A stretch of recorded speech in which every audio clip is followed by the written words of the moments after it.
हर हर महादेव, जय भोलेनाथ। नमस्कार, मैं साधना पांडे मार्गदर्शन पे आपका स्वागत करती हूँ। दोस्तों, मैं बात करूंगी प्रदोष व्रत के बारे में, भादो महीने की प्रदोष व्रत के बारे में।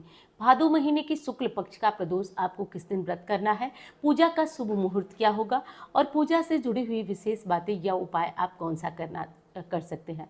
तो सबसे पहले शुरू करते हैं कि क्या इस प्रदोष का व्रत आप शुरू कर सकते हैं या नहीं। तो दोस्तों, नहीं शुरू कर सकते हैं। इस प्रदोष का व्रत आपको नहीं करना चाहिए। कारण ये है कि ये भादो महीना है। भादो महीना यानी भाद्रपद महीने में कोई भी नया व्रत प्रारंभ नहीं किया जा सकता है। तो इस विशेष बात का आपको ध्यान रखना अनिवार्य है। अब विशेष ये हो जाता है कि इस महीने में हम पूजा या प्रार्थना सब कुछ कर सकते हैं, नया कोई व्रत नहीं कर सकते हैं। तो इस महीने में जो प्रदोष है वो बहुत विशेष प्रदोष है और विशेष प्रदोष में विशेष पूजा करके महादेव को प्रसन्न करने वाले हैं।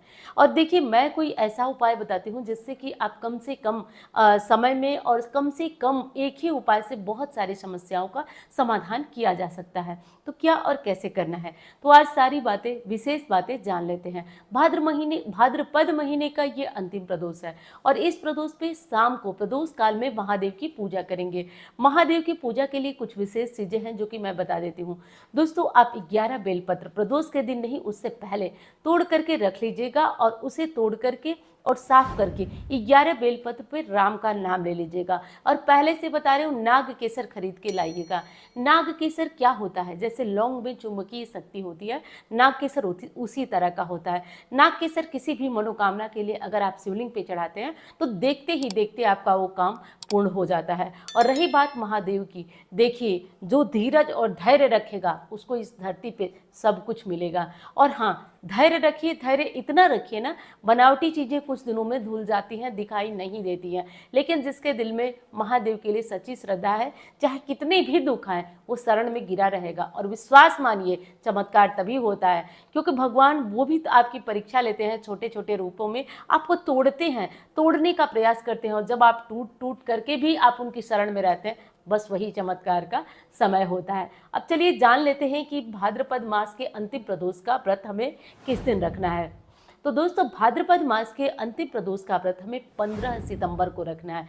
कैसे और कब रखना है, क्यों रखना है, देखिए, तिथि प्रारंभ हो रही है 15 तारीख को रात को 1:42 पर और तिथि समाप्त हो रही है 16 तारीख को रात को 12:कुछ पर। तो इस बात का आप ध्यान रखें कि आपको हर स्थिति में प्रदोष का जो व्रत होगा वो 15 सितंबर को रखना होगा। अब बात कर लेते हैं कि प्रदोष की पूजा कब करेंगे।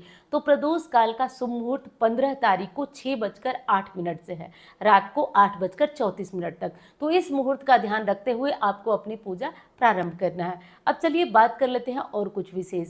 दोस्तों, आज के दिन यानी कि प्रदोष के दिन आप किसी भी शिवलिंग में जाए, जहाँ पे देखिए शिवलिंग में पूजा करने से हर एक शिवलिंग में महादेव का साक्षात वास होता है प्रदोष काल में। तो प्रदोष काल में कहीं पे आपको जल नहीं चढ़ाने दिया जाता है। कोई भी दिक्कत होती है तो आप एक दीपक जलाकर ही आएँ, इससे भी महादेव की कृपा आप पे बरसेगी। और आज उपाय की बात कर लेते हैं। तो आज आपको 11 बेलपत्र जो मैंने पहले बताया उस पर नाग केसर रखकर और बेलपत्र को ऐसे पकड़कर उल्टा रखकर के आपको शिवलिंग पे चढ़ाना है।